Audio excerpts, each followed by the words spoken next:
Oh, okay. There we go. So recently I read this book here, Red Alert by Peter Bryant. And as you can see on the front cover there, it's the original novel about an unauthorized hydrogen bomb attack on the USSR by American B 52s despite our fail-safe system. And there was another book. This book, I think, was published in 1958. And there was another book called Failsafe that came out in 62, I think. But this book came out around the time, obviously, of the Cold War when nuclear Armageddon and mutually assured destruction, aka MAD, were two really, really popular and frightening topics in the United States psyche. So they were probably the two most prominent novels that were written back then that came out, although Red Alert was probably, if not the first, it was certainly the most prominent. And of course, it was the basis for Stanley Kubrick's 1964 film, Dr. Strangelove, or How I Learned to Stop Worrying and Love the Bomb, which famously was a very satirical, very sharply funny take on nuclear war and mutually assured destruction.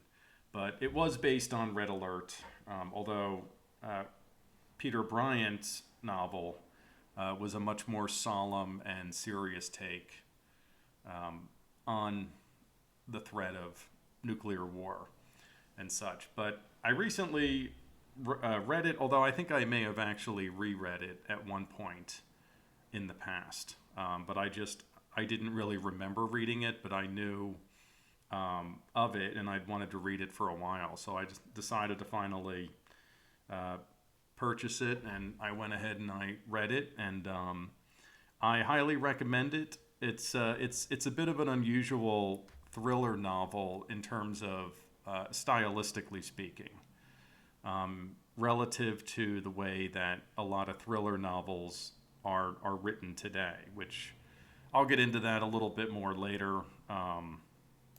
But for now, I'll give you the brief plot overview.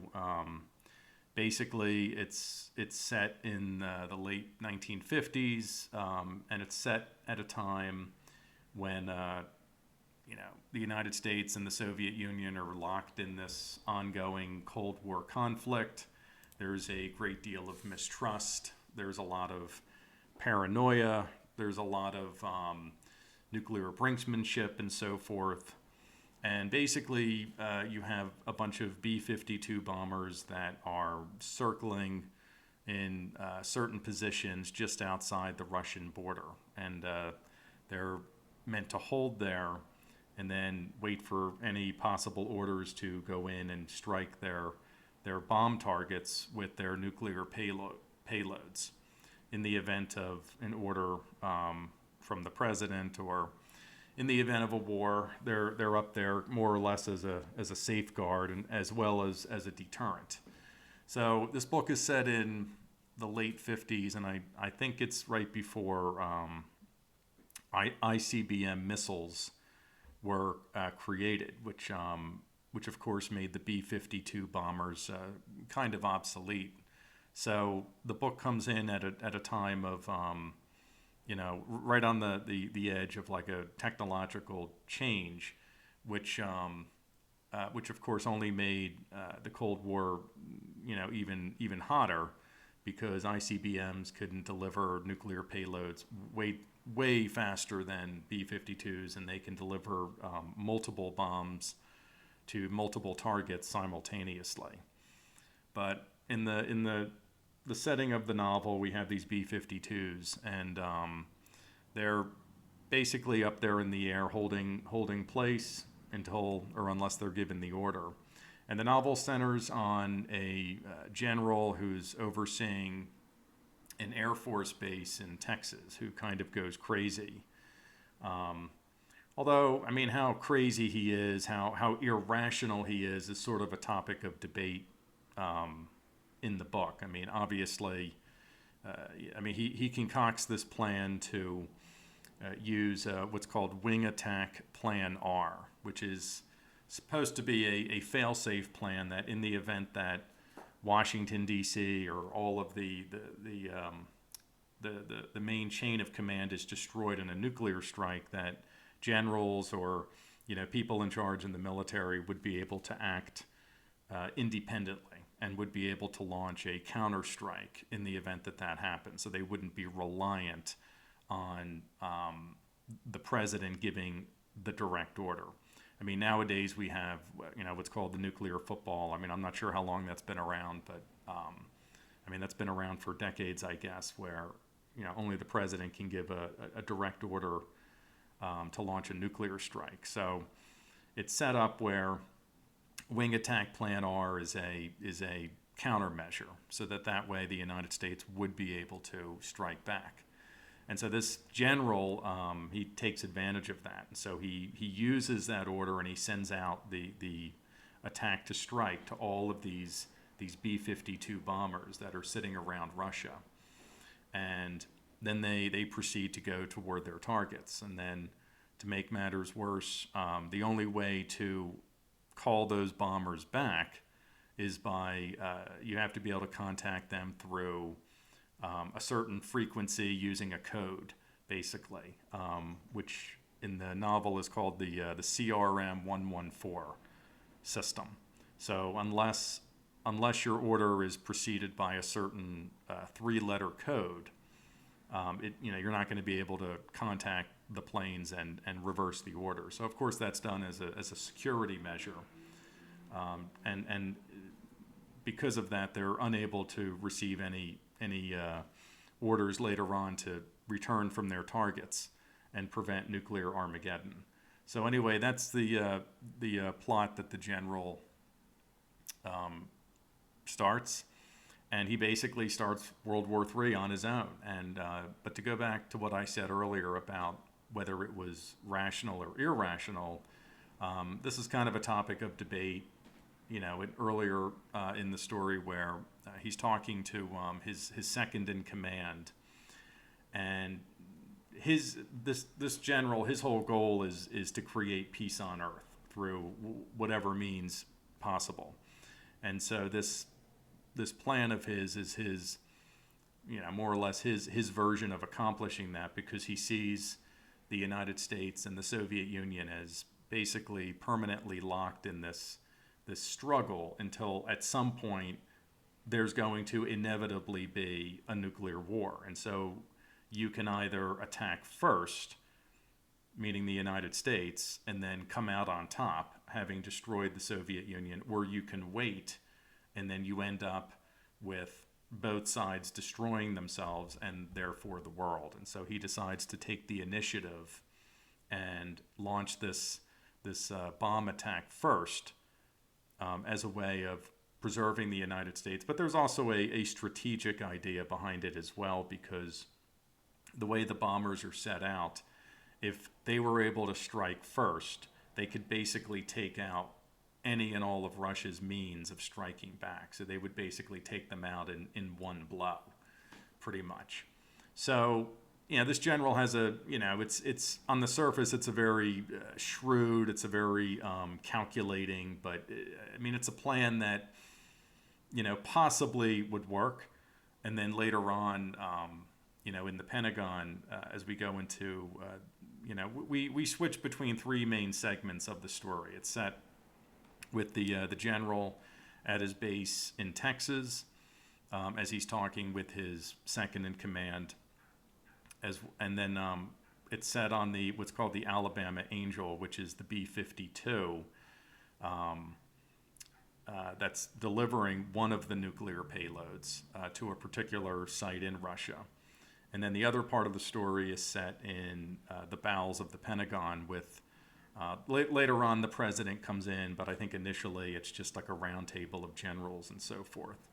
So I mean, if you've seen Doctor Strangelove, it follows a plot line pretty similarly in that it bounces between those three different locations: the Pentagon, the Alabama Angel, B-52 bomber, and the general's base, and so forth. But later on in the Pentagon, the president, he kind of deliberates with the generals, like, do we just commit to this bombing plan, and do we take out Russia's nuclear capability? Do we take out all their sites and then essentially render them powerless? Do we go forward with this? And of course, that's something that the general wanted them to do. He basically wants to force their hand and commit to this first strike, rather than sitting back and just waiting for the inevitability of Russia eventually doing something and then forcing the United States' hand at a time when they're not going to be in control, when they're going to be reacting to it. So it's a very shrewdly intelligent plan. It's a very dark, malicious plan, but there's a logic to it. There's a method to his madness, so to speak. And so the story progresses between those three different locations, and it's written very much like a thriller, and it centers largely on the segment with the Alabama Angel, the B-52, as we meet the pilot and all the technicians. There's a navigator, there's the flight engineers, and the radio technicians, and so forth, that we get to meet, and as they proceed to deliver their bomb to their target in Russia. So it's a frightening novel, but in a weird way, it's like if you've already seen Doctor Strangelove, which I have. I mean, I've seen that movie a bunch of times. It's one of my favorites, actually. It's certainly it's the best satirical film I think probably ever done. Definitely, it's the gold standard of it, at the very least. But if you've seen that movie, if you go back and you try to read something like Red Alert or Failsafe, which I may have read Failsafe at one point in the past too. In fact, I think I did, because if I recall, I think that novel ends with we nuke Moscow, and then in exchange we offer New York City. The president does, and I think that novel ends with like the president playing Static over the phone as a way of demonstrating that New York City has been obliterated to the Russian premier, and so that way and as a means of stopping any further retaliation from Russia. I think that's how that novel ends, Failsafe, and this novel, Red Alert, ends kind of similarly, but on a more hopeful note than Failsafe does. But anyway, I mean, if you've seen Doctor Strangelove, and if you go back and you read the source novel, you read Red Alert, you can definitely see where Kubrick gained his inspirations for the dark humor, because there's some segments in the book that are kind of humorous, although kind of unintentionally, whereas Kubrick took those ideas and he elaborated on them and he made them intentionally darkly humorous.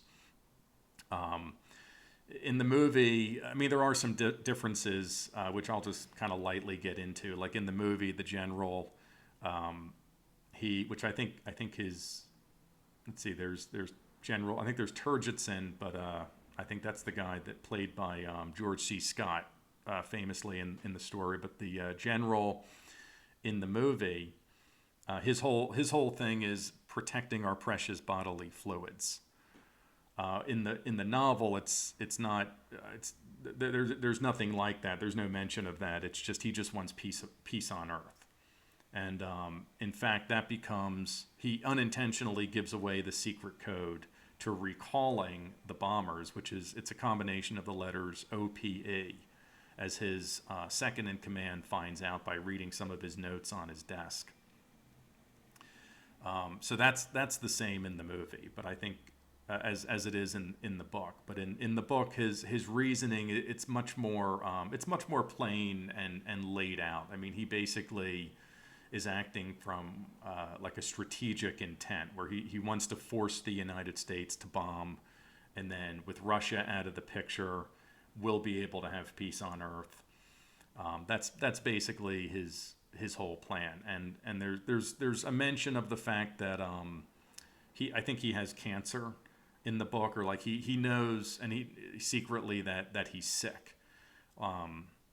In the book, it's not really made clear exactly what his sickness is. I mean, I read online, somebody said that it was cancer, or it was something serious, like it was a terminal illness.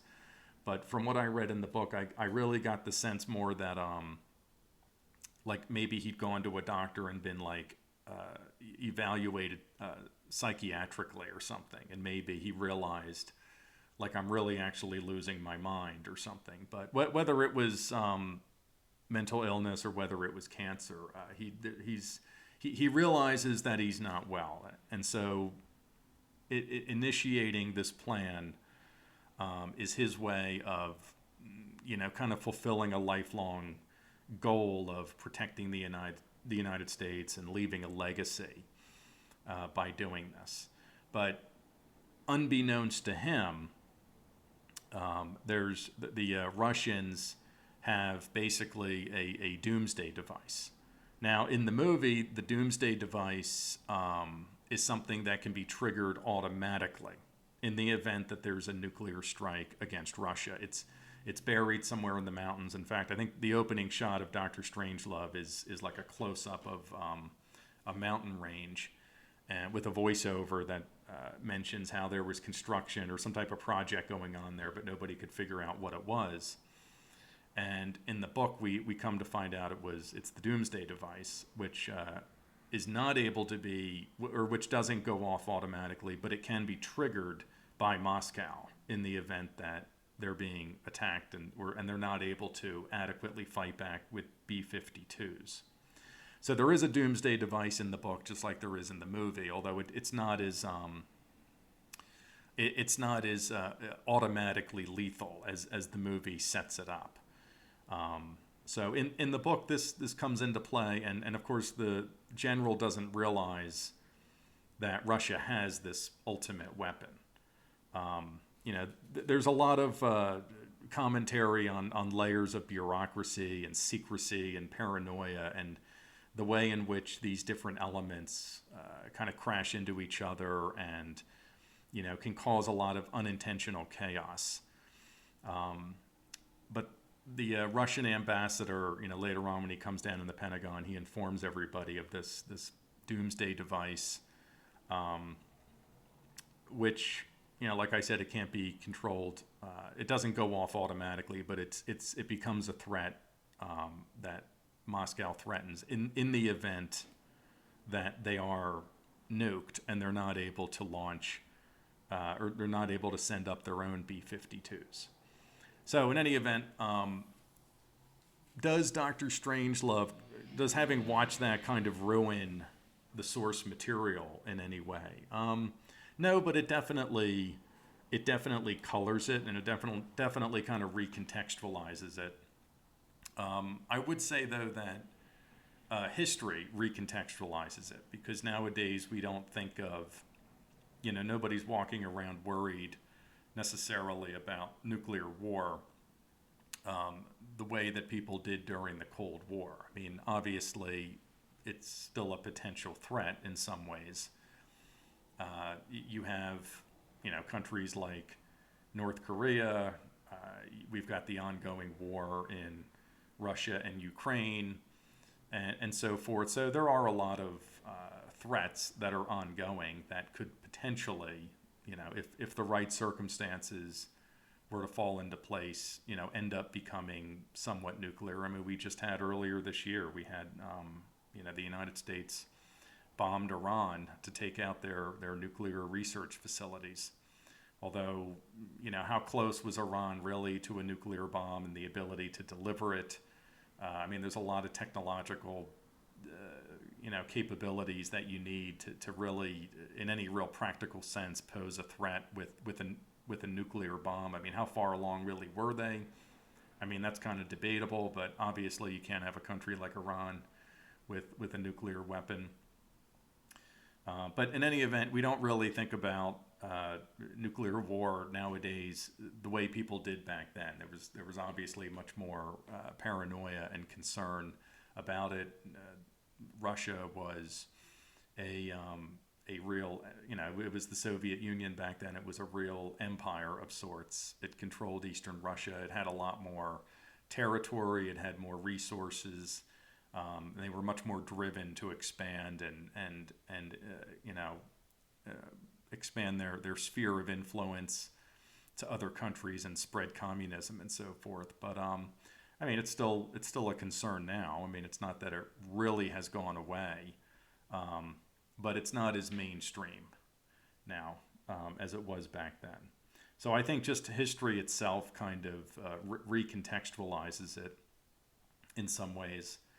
But in terms of like the way the novel was written, its overall narrative, it's very unique and different from the way I think a lot of thrillers are written today.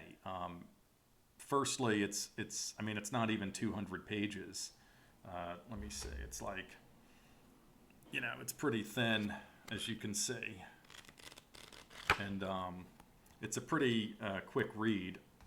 Although admittedly, I'm not a very fast reader myself, but it's something you could, pretty much get through in like an afternoon. And that makes it very different than I think a lot of thrillers are written today. Thinking mainly of like a Tom Clancy type book. Your typical thriller like by Dean Koontz or Clancy or any of them. They kind of aim for 400, 500, 600 pages or more. They all seem to be doorstops in some way. But that's probably the case with most books. But I mean, even with thrillers now, even with stories that maybe should only be told in 250 or 300 pages or less or whatever, somehow they figure out a way to get them to 400 and 500. So that's one of the big differences between this book and this thriller, the way it's written, and the way a lot of thrillers are now. I mean, I don't think there were too many, if any, Tom Clancy books that were less than like 400 pages.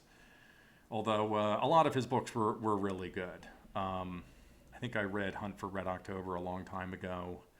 I read Without Remorse, and I might have read one or two more of his books at one point. Or you think of his books, you think of like Thomas Harris, Silence of the Lambs, Black Sunday, and so forth. All those books now, they seem to fall under, or they seem to have a lot of like, editorial page count requirements where like they want, 350, 400 pages and so forth or more. And sometimes the books merit it, and sometimes they don't. I mean, Tom Clancy, I love all of his books that I've read of his, and they're even the longer ones are really nice to read. Something like Frederick Forsyth, The Day of the Jackal. I think that's 300 plus pages or so. That was a very tight and very focused thriller, but every page was necessary, and it was still a page turner. And then you have other books like Paula Hawkins' The Girl on the Train, which I think was like 400 some pages too long. I mean, that book should have been like maybe a page or a short story or something. But in any event, but that's a main difference between this book, Red Alert, as a thriller, and the way thrillers are written now. And I really appreciated that. I really liked how tight and focused it was, and how it really just kind of stuck between the three main locations, the underneath the Pentagon, with the general at the base in Texas, the Air Force Base, and then of course the Alabama Angel B-52 location. I like how it just kind of rotated in like that triangle kind of formation. It was very streamlined. The narrative was very tight. It stayed on point. I mean, if there's a downside to writing books that way, it's like you don't really have a lot of time to get into the characters. And, even for a book this short, there were, there were a good number of characters, all of which, had a lot of status. So there were characters that you really could have gone into detail with. I mean, you had the president, you had the Russian ambassador, you had the pilot of the Alabama Angel bomber, you had the general himself, and then you had his assistant. I mean, they were all characters with that you could have spent like pages and pages doing background, biographical explorations on as the writer. And Peter Bryant never really does that. He just kind of he stays very focused, and just is more concerned with how the characters relate to the story events, and not so much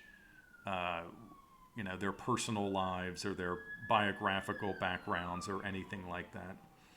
And that's really refreshing. I mean, I think if a book like that were written today, it would be like 400 or 500 pages, and you'd have these long sequences, exploring the characters' childhoods and so forth, and pages of details that you really don't need to get into that much. So I think in that sense, I think a lot of thrillers could probably take something from Red Alert, and that is to, try to be more focused and, cut out a lot of the fluff and save a few trees or something along the way. But other than that, I would really recommend this novel. It's a quick read. It's readily available on Amazon. I don't think it's ever really gone out of print. I was able to order it, and it came in just a few days or so. It's a good book for capturing like a snapshot of a certain like historical period that was very unusual and very frightening. In meaning like the Cold War and that particular point in time when the threat of nuclear war was at its height. And obviously after the book was written, I mean, it's a very presciently written book. I mean, it came out in '58, I think, and you had the Cuban Missile Crisis in '62 that went on. And I know I've read that there were other periods later on where we came close to nuclear war, and it was either through just dumb luck or by accident kind of that we avoided it. During the Cuban Missile Crisis, I know there were nuclear submarines in place that were ready to launch, and they never did. There were times where a satellite might have misread the weather, thinking it was a nuclear missile launch, and it actually wasn't. And the order to retaliate had to be countermanded, and so forth. I mean, just for for my final thoughts, I mean, I think if there ever were to be a nuclear war or something like that, the way the book describes it would probably happen inadvertently, like in a very like darkly tragic, accidental sort of way. It would be something that happens like out of the blue by something that nobody really expects. It wouldn't necessarily be something that would be intentional. It would be something that people hadn't really anticipated, happening in the way that it does, or something like. In any event, the novel does have, spoiler alert, but like the novel does have kind of a happy ending, where they are able to just barely avert nuclear war, kind of by accident, actually, because the bomber, the Alabama Angel, gets attacked multiple times by missiles and by other Russian fighter jets and so forth, and it becomes damaged. And but it's able to avoid detection by flying really low, and it eventually gets to its target. But because of the damage, it ends up dropping the bomb in a way where it doesn't go off to the capacity that it should have, and it winds up really just kind of blowing up in an empty field. And it's a relief to everybody, because at the time the president was getting ready to offer Atlantic City in exchange for nuking one of the Russian cities. And I mean, I visited Atlantic City just a year ago. It's not exactly in its heyday anymore. But back in the 50s, it would have been a severe loss, obviously. Maybe not so much now, I hate to say, but anyway, that's how the book ends. They're able to barely avoid it, and it ends on a much more positive note than Dr. Strangelove, although it's not nearly as funny or memorable. So I'd recommend the book, and of course I'd recommend watching Dr. Strangelove as well.